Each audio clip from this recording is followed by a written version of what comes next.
Hi guys, Jason here, the founder of SOMA Analytics, and today we're going to be taking a look at VyvaMind by SAP Nutrition.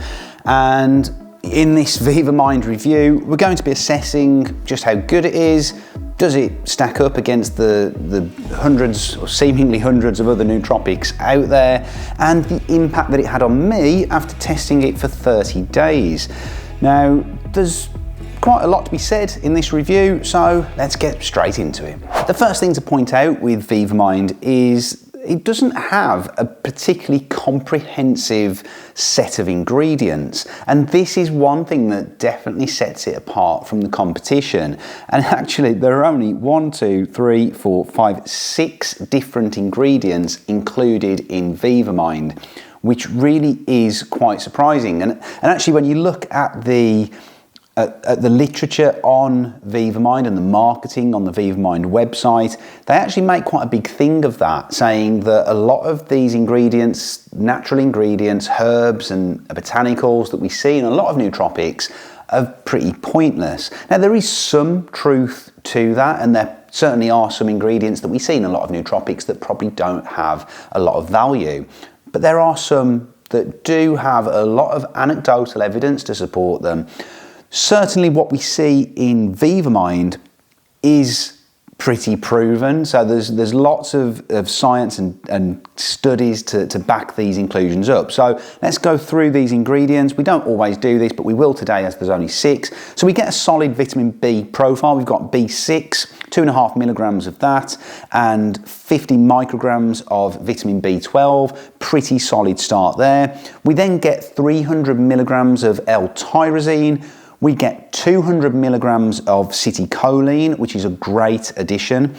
We get 150 milligrams of L-theanine, and then we get 75 milligrams of caffeine. Now, when we consider that the 3 main areas that we see on the bottle, actually, that VyvaMind are suggesting that it focuses on are focus, memory, and concentration, it's quite interesting to see that list of ingredients. And we see L-tyrosine and citicoline probably there for the memory side of things, but I think that's the one that is the hardest to really quantify and to kind of get behind and support.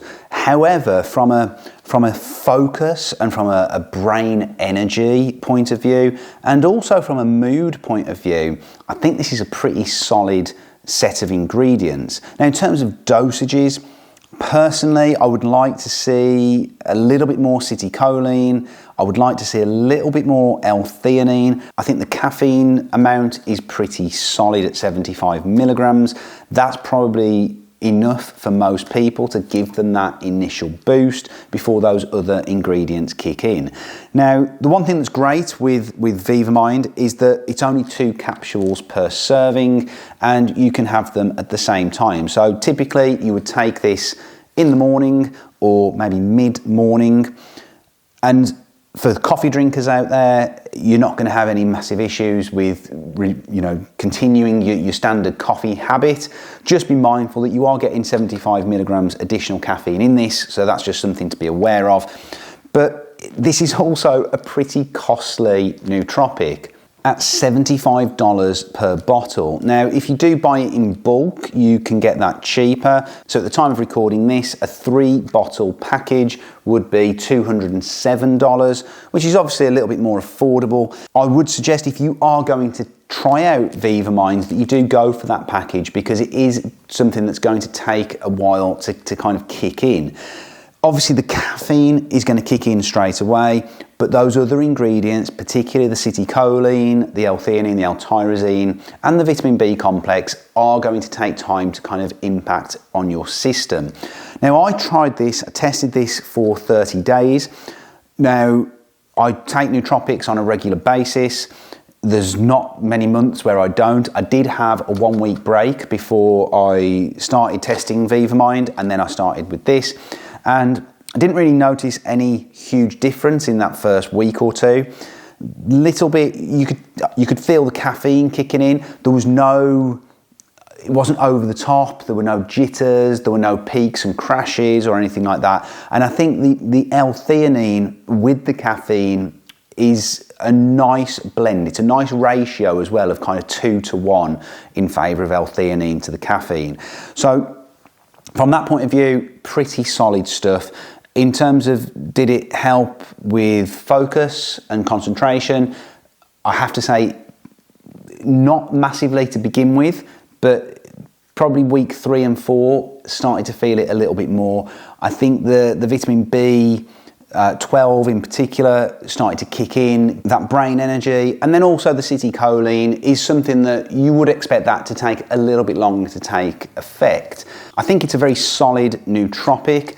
Do I think it's the best nootropic out there? Probably not, but the one area that I think VyvaMind potentially is good for is anyone that wants mild stimulation, but also that extra focus. Now, I know that's something that a lot of nootropics offer, but for me, I think VyvaMind takes care of that aspect specifically quite well, at the same time as not impacting mood in a negative way. Now, this isn't going to be a massive one for mood and relaxation, but you are going to get some of those benefits.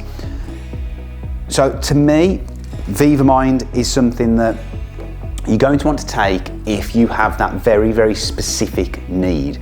If you want something that's a little bit more well-rounded, then I'd suggest you take a look at something like Nootropic, which we've got reviewed right here for you. And if you do want to check out more on VyvaMind, then be sure to check out the link in the description below. And we've also got a link there that will take you straight to the manufacturer's best deals. I hope you found that review useful, guys. Thanks for watching.